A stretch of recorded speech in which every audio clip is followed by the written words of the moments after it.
And property condition,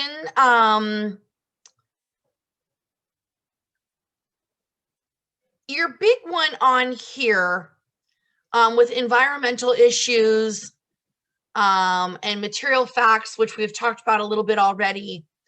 I do think you should know kind of your heavy hitters in terms of environmental issues. So lead-based paint, asbestos, radon, maybe mold, and groundwater. Which groundwater, let me just go through all of these. Radon, I think I said first. That is an odorless, sightless gas. Really common in Iowa because we disturb the dirt by building our basements. I've heard that Iowa also is just our soil and the way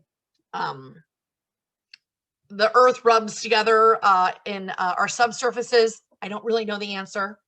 But anything tested above a 4.0, they suggest mitigating to remove that radon.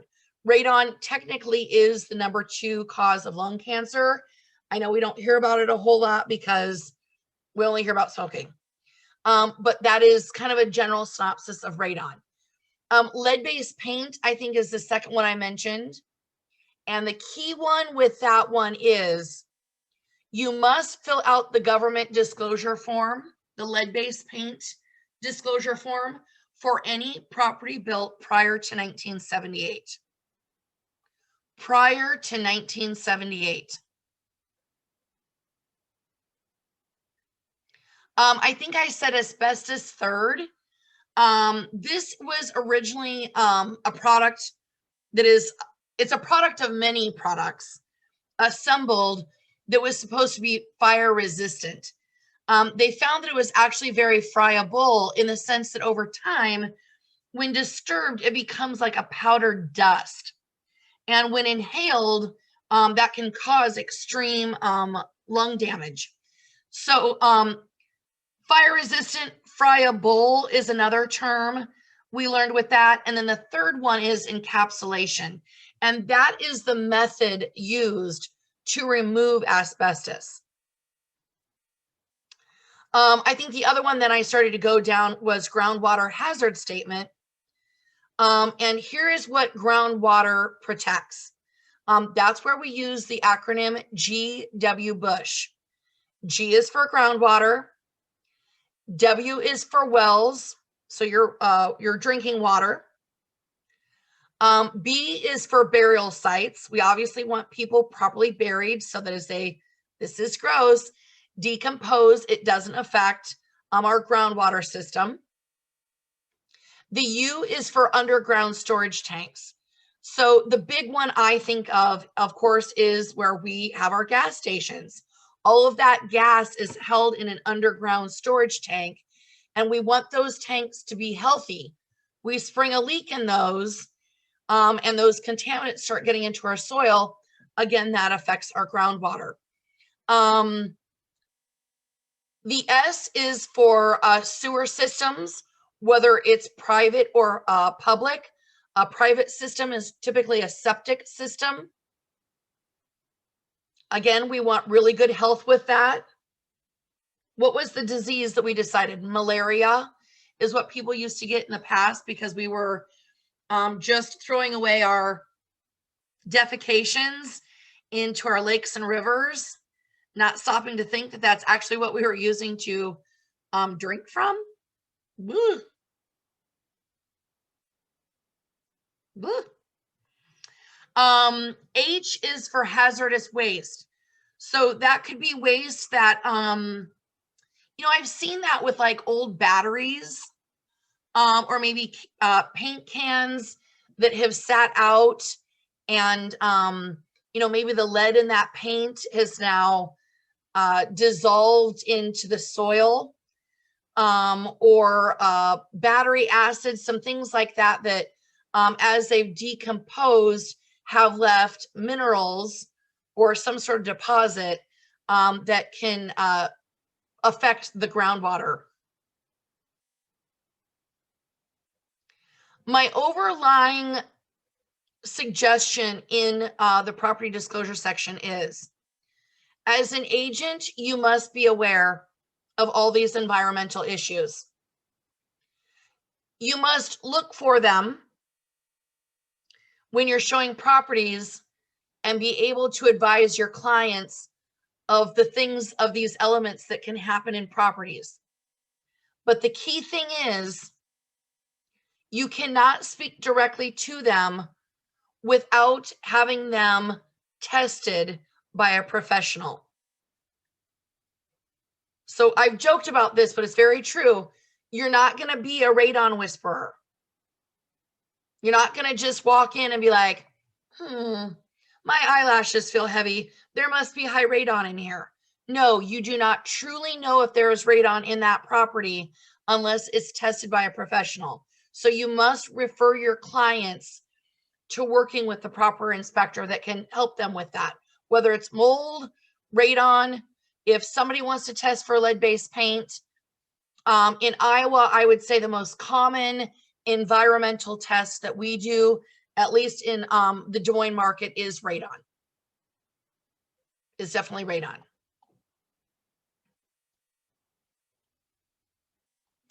Let's go into contracts. This is a big one for you. You're going to have a lot of test questions around this. If you're using the Modern Real Estate book, that should be chapters 10 and 11 for you. Agency should be 8 and 9, but contract should be 10 and 11. You're going to want to know what the requirements for a valid contract would be. So it's got to be legally competent parties for a legal purpose. There must be consideration put down, and there must be an offer and acceptance. So I would review those elements for a valid contract in general. Your next big one is, well, factors affecting enforceability of contracts. I think that that's going to be a question around, was it an implied or an express contract? And just like implied and expressed agency, contracts can be implied or expressed. And expressed can be oral or written. But the law says that there are certain contracts, according to the statute of frauds, that must be in writing. And in Iowa specifically, listing contracts and purchase contracts must be in writing to be valid and be enforced. Rights and obligations to the property. This is where I probably want to talk about the term time is of the essence.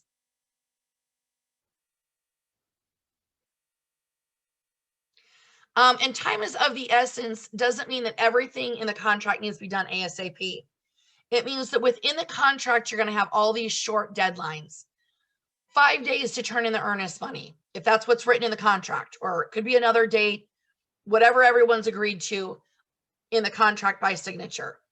But let's just hypothetically say 5 days for the earnest money, 10 days to get your home inspection done, 25 days to complete an appraisal, final underwriting in 35 days, and you're going to close on day 40.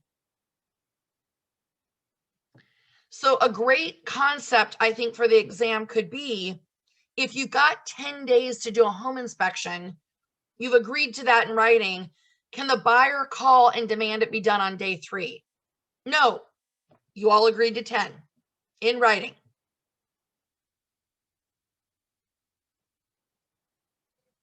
Executory and executed contracts.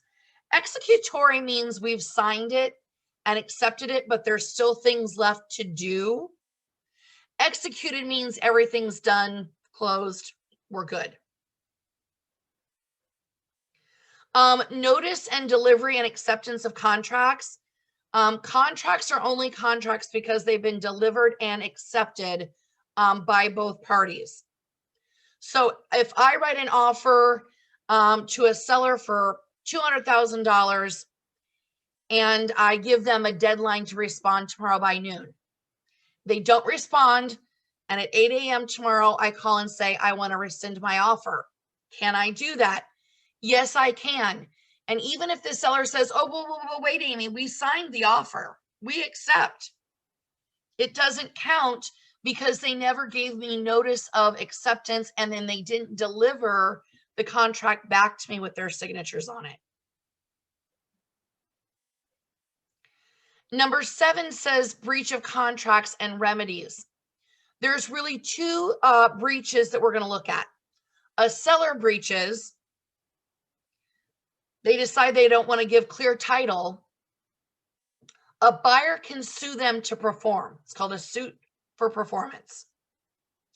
The other side is a buyer flakes and decides they don't want to buy the house anymore. They just change their mind, but it's not subject to anything in the contract. A seller can sue a buyer for damages. So for your career, it's not just about them keeping an earnest money deposit.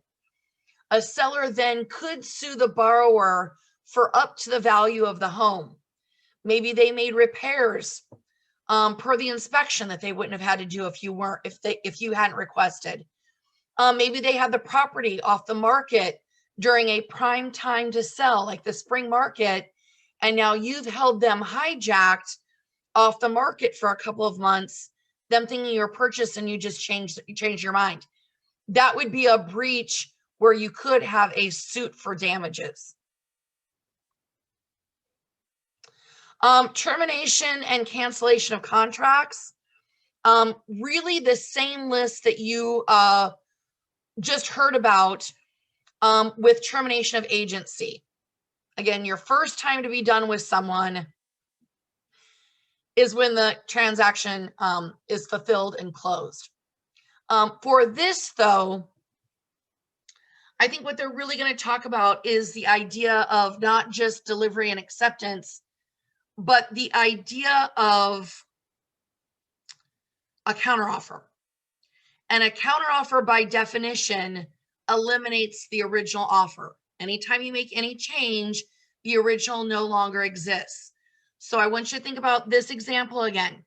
I write an offer to a seller for $200,000. And he comes back and says, no, I want 205. And I say, sorry, I don't want the property. And he comes back and says, oh, no, you know what? We'll do it for 200. Am I obligated to buy that property for 200, even though it was my original offer? No, I am not. Because the moment he countered at 205, it removed my offer. It no longer exists. So I'm not obligated when he comes back at that 200 to take it. Now, most of your buyers are going to consider counter offers in your career as like a lob, right? Back and forth. I'll do this. No, you'll do that, until you have what we call a meeting of the minds, which is an offer and an acceptance. But technically, by definition, a counteroffer negates any other offers previously. Number 10 says bilateral and unilateral contracts. Bilateral means I'm doing something for something. Both parties in the agreement are doing something. I'm buying your house for $200,000, and in exchange, you're putting in a radon mitigation system and offering me clear title. I'm doing something, the other party's doing something. A unilateral contract, only one party is doing something, such as in an option. I definitely think you'll have an option question on the exam, which is where we give a down payment to a seller to buy the property. We say, we're going to pay you $3 million for this. We'll put $50,000 down as an option, which means I've got to decide whether I'm actually going to follow through and buy it or not. And all the seller does is just sit there and wait. Sit there and wait. And I would say this option is probably used by companies coming into your communities looking to build, like, Amazon coming to Bondurant, Iowa. They maybe put an option on several properties, waiting to see what community is going to give them the best tax advantages, what communities have the most available workers with the skill set that they need. I mean, do they need a degree? Do they not need a degree? They're maybe going to do some of that investigation. And then they're going to evaluate the lots to see what has the best functionality for getting people in and out of a parking lot, things like that. But they're going to maybe put an option on several lots till they decide what's the best package. But then that also, because those sellers are just sitting there doing nothing, now that means that they can't sell to Facebook or Apple, or another company that might be coming in as well. Contract clauses. This could be what we call contingencies. I call them subject to. So a contingency for obtaining a mortgage, a contingency for doing a home inspection, or a contingency that says subject to sale, which means we've got to sell our current home in order to perform on this one. Amendments, and it says addenda, but I'm going to call that an addendum. Amendments change something on the contract. They don't change the whole thing. It's usually a change of one element. Maybe we've got to extend a closing date, for example. That changes something. An addendum adds to it. So a very classic addendum is an inspection addendum. The buyer does their inspection, determines that the house needs mitigated for radon, and all the GFI outlets in the kitchen need replaced. They present that to the seller. Maybe the seller agrees to do it. And now that's an addition to the contract that we're not only going to buy it for $200,000 with clear title, but now we've added the elements that those two repairs will be made. Another one I'm going to add for you that's not on the list, but that I think is worth noting, is the term bill of sale. And a bill of sale does not attach to the contract. So it's a great place for you to put personal property. Couches, patio equipment, the pool table, those are all personal items. They're not fixtures, they're personal property. They don't go on a real estate contract, because then the appraiser would need to establish a value for all those things. They're not personal shoppers. So a great place for that to be, that would be separate from the contract, would be a bill of sale.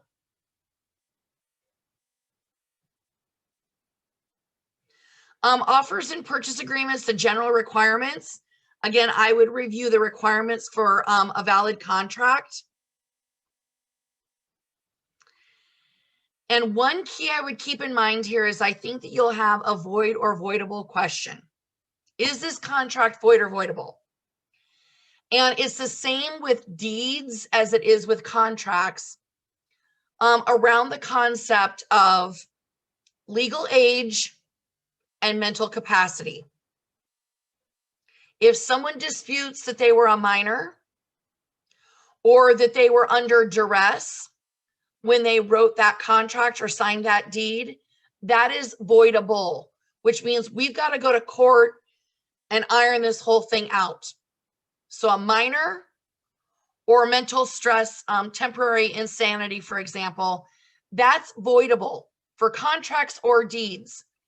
The only time we've got something that is truly void is if the person was already declared mentally incompetent in a court of law. They're maybe in a conservatorship or a trust. I want you to think of Britney Spears right now. That was the example we used in class as well. Britney is in some sort of trust or conservatorship. I don't know what it is, but that poor girl can barely buy a Starbucks without permission from her dad. He is in control of her estate. So she wants to sell her house and buy another one. She can't sign any legal documents. And that's why she's in her home making Instagram dance videos.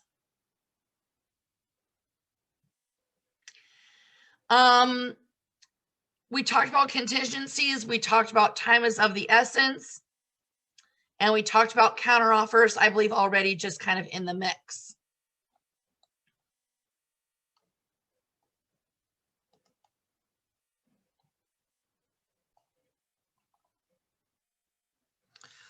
Okay, leasing.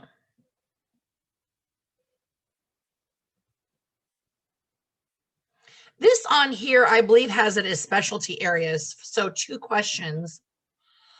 Leasing and property management, as a reminder, I want you to keep in mind that a property management agreement is like taking a listing contract. A property manager is also licensed. They're a licensee, either a broker or a salesperson.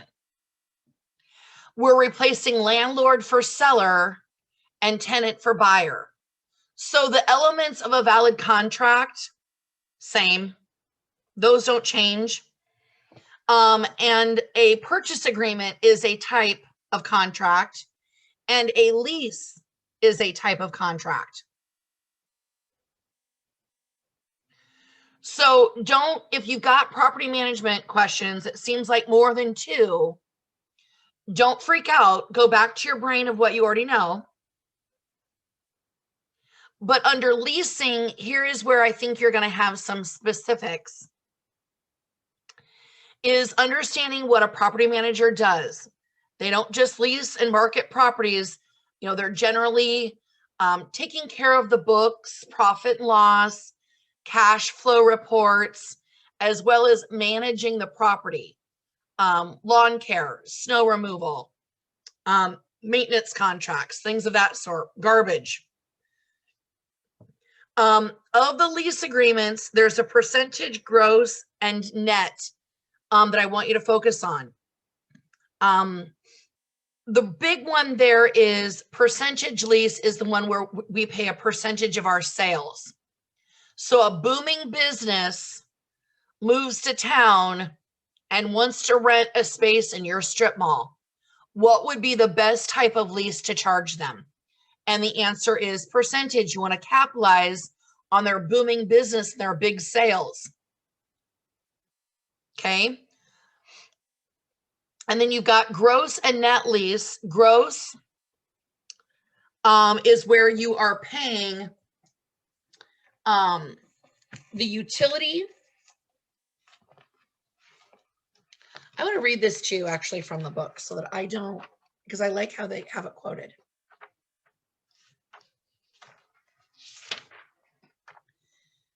If I can find it. Hold, please.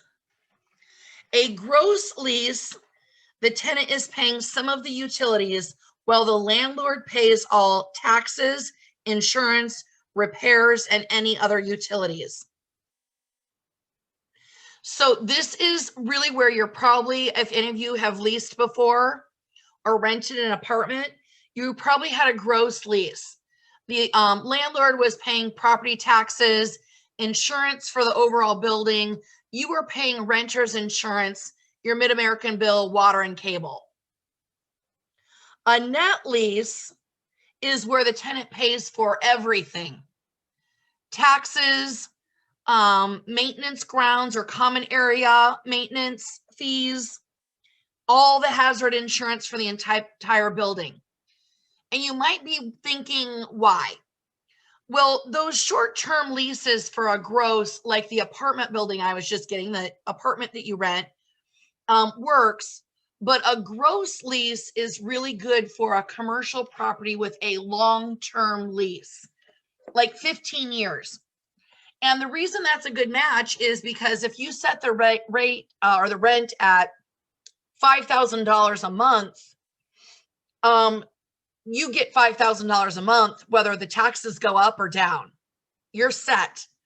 It's not going to ever start eating into your profit if any of those other fees change.